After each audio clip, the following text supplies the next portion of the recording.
Well, it's no secret that the American healthcare system is broken. We've been talking about it here on the show, both on the pharmaceutical side, on the premium side, people having to cross the borders just to get a cheap inhaler when they have to pay $800 in the United States. They can cross the border and pay, $3 in Mexico.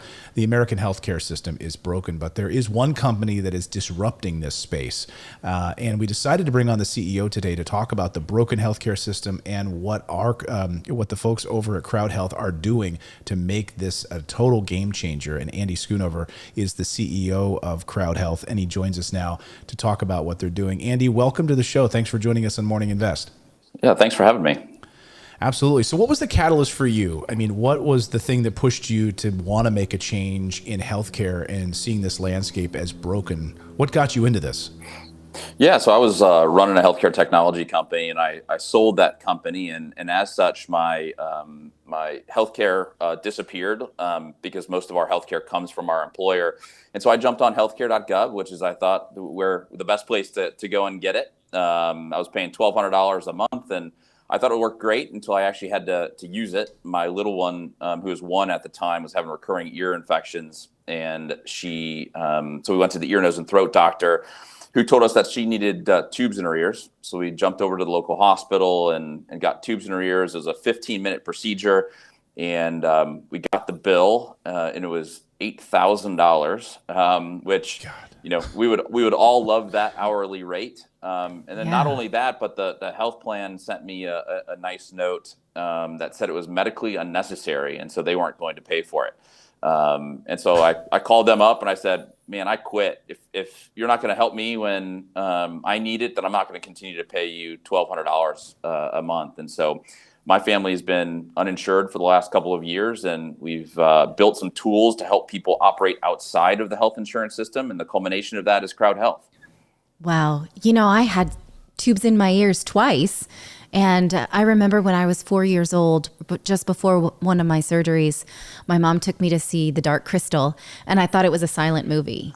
So I needed them. And then after my surgery, I realized, so this is like some health insurance plan saying, your daughter doesn't need to hear the movies. Right. She doesn't need to hear. Oh, that's not medically necessary. How do they deem it medically necessary then? That's crazy. Like, hearing is not? Well, I guess not, because you saw Congress, Bernie Sanders fighting to get, hearing plans covered under Medicaid.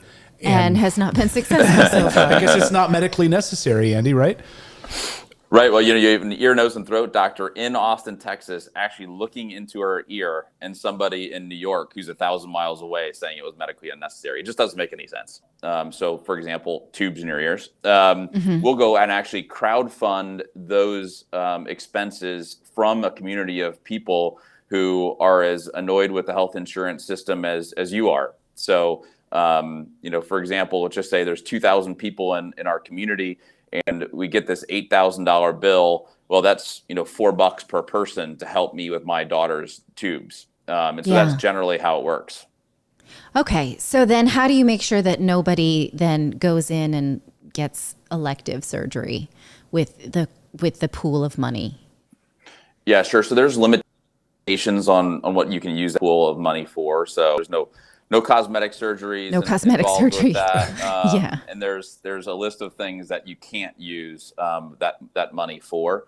So we can limit the ability to use those on things that are not healthcare related or not within our member guidelines. Andy, when you look at the landscape right now, the healthcare system in the United States, and you think about it seems to be there's like a lot of propaganda about how great the American healthcare system is. It's great. Don't look over to Europe. Keep your eyes closed to what's going on around the rest of the world, and healthcare is taken care of for so many people.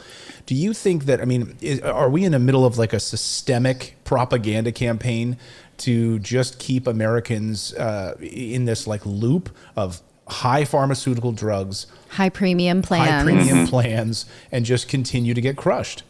Yeah, well, people think that the healthcare system is really complex, and why are healthcare costs rising? It's not that complex. If you think about it, is the buyers of health insurance, or the buyers of healthcare, are the insurance companies. Under Obamacare, they are limited to having 15% of premiums being profit, right? So from the outside looking in, that sounds great. But if you think about it in terms of if mine is $1,000 and they can only make $150 worth of profit, then how do they make more profit? They increase your premiums. So that's really the only way they can make more profit is increasing our premiums. So the buyer of healthcare expenses want premiums to go up, and the seller of healthcare, which is the big hospital systems, they clearly want the price to go up. So if you have the buyer and the seller of healthcare wanting to go have healthcare costs go up, healthcare costs are going to go up. And that's ultimately the reason why our healthcare system is really messed up. What we're doing is that this is a crazy thing in a capitalist society where I, as an individual, actually have more negotiating power against the local hospitals than United Healthcare does. If you think about it, there's 2 hospital systems in Austin, Texas. United Healthcare can't lose one of those, and so they have no negotiating power against the hospital system. I, as an individual, have more negotiating power against the system because the system has a decision. They can charge me an egregious amount of money, which will probably put me into bankruptcy and be very bad press, or they can actually negotiate with me. So we're negotiating prices that are 40 to 50% lower than what health plans are paying for.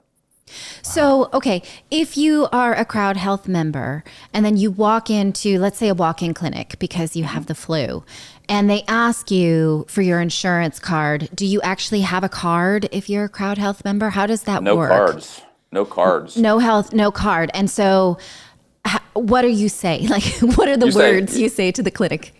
Yeah, so you say you're a cash pay, and by just saying you're cash pay, you'll get a rate that is 30 or 40% lower than what the health plan pays. Yeah, because the Supreme Court now has made it so that the most recent ruling is that hospitals have to disclose what they're paying, and we've been able to see that they surcharge the more premium insurance plans because they can, right? And so if you're a cash buyer, they know right away we can't surcharge you because you're not a Gold Star insurance. What a scam, Andy. Yeah, it really is. You have this expectation that the health insurance plan is going to negotiate for you.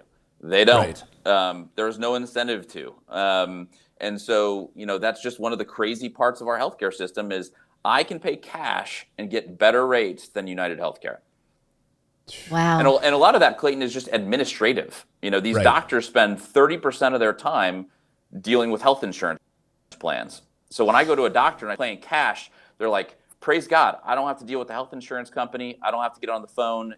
It's cash on the day of the procedure.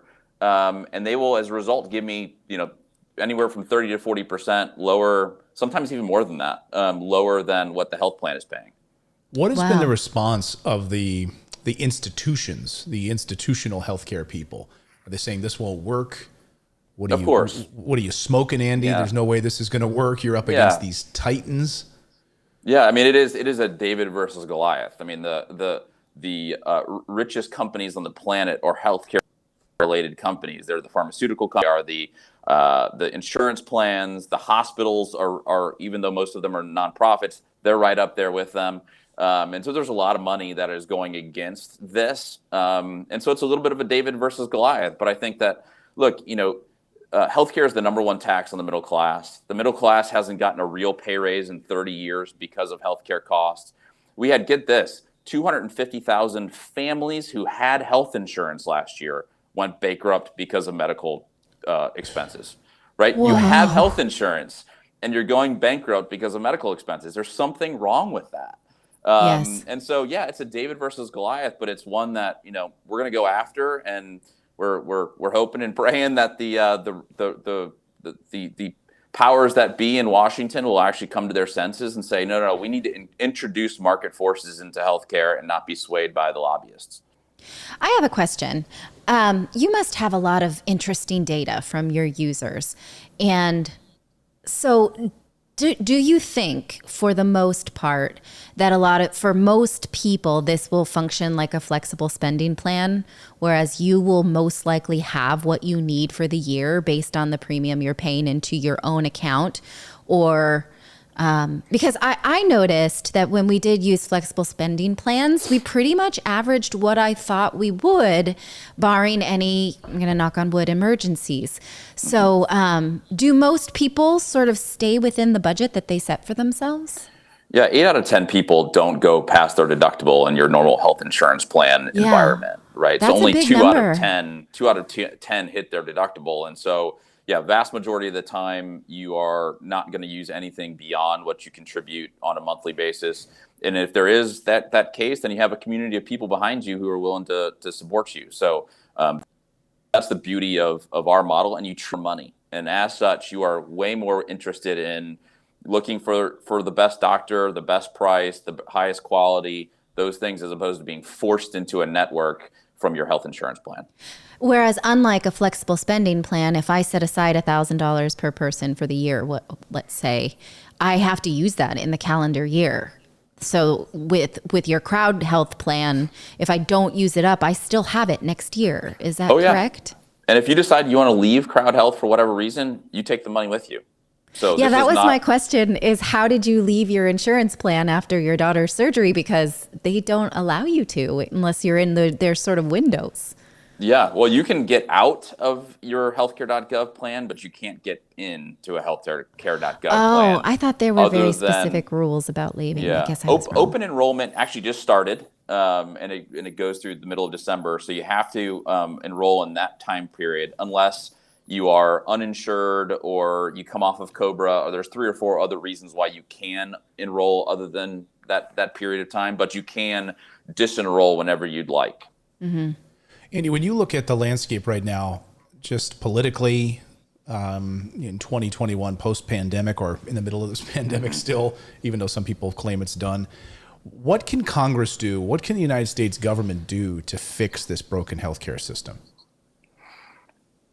Yeah, I mean, I think the best thing that they can do is be hands off and let innovators innovate. I mean, I think that there is always this, nanny state type of situation in Washington where they want to protect the individual, and therefore, look at things like I'm doing and saying, oh, well, this is health insurance, and so this is really important that we put a bunch of regulations around this. And what I would say is let people use their own money for health insurance, in a way that they want to. Open up HSAs to not only people who have a high deductible health plan, but to anybody. And in essence, what we're putting together is a lot like HSAs, but it's not tax deductible. So because there's no health insurance component of this. And so for me, the number one thing that Washington can do is saying, hey, if you want to put your money into an account like this, it's your money. We're going to treat that the same way you would as if you were putting your money into a health insurance plan. Make it tax deductible. I think that would go a really long way. Yes. I was going to ask, so this is pre-tax, post-tax dollars that you will put into your CrowdHealth. That's not right. Yeah, post-tax. It really should be pre-tax. I'm with you on that. Yeah. So you could call your local representative and say that you want a resource like this that is funded with pre-tax dollars. Absolutely. So Andy, we'll get you out of here so you can get back to your busy schedule. How can people sign up for CrowdHealth? How can people learn more about what you guys are doing there to change the healthcare game? Yeah, jump over to our website, joincrowdhealth.com. Pretty intuitive, easy to understand. We'd love for folks to sign up. Okay, Great. Very good. I mean, the more people disrupt this system, the better it is for everyone, really. So good for you for solving a problem that you saw that really hurt your family and hurts others as well. Yeah, we'll have a link in the description as well so people can go check it out so that they can take advantage of this. Awesome stuff, Andy. Thank you so much for joining us here and talking about the healthcare system and what you guys are doing. Thanks for having me. Yeah.